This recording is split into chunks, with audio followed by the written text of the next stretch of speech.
ಓಂ ಸಾಯಿರಾಮ್. ಶುಭೋದಯ ನನ್ನ ಮಗುವೆ.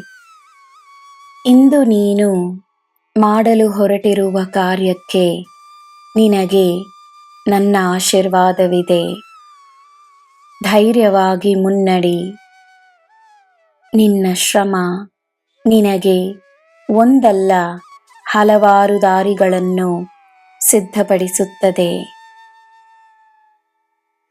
ನಿನ್ನ ಪಾಲಿಗೆ ಬರಬೇಕಾದ ಆಶೀರ್ವಾದವಾಗಲಿ, ಹಣವಾಗಲಿ, ಅದೃಷ್ಟವಾಗಲಿ ನಿನ್ನ ಬಳಿ ಬಂದೇ ಬರುತ್ತದೆ. ನಿನ್ನ ಕಷ್ಟದಲ್ಲಿ ಪಾಲಿರುವ ನನಗೆ ನಿನ್ನ ಸುಖವನ್ನು ನಿನ್ನ ಬಳಿ ತರಲು ಚೆನ್ನಾಗಿ ತಿಳಿದಿದೆ. ನಂಬಿಕೆಯಿಂದಿರು, ನೀನು ವಿಜಯಿಯಾಗುವೆ. ನಿನ್ನ ದಿನ ಶುಭವಾಗಿರಲಿ. ಸರ್ವಂ ಸಾಯಿಮಯಂ. ಜೈ ಸಾಯಿರಾಮ್.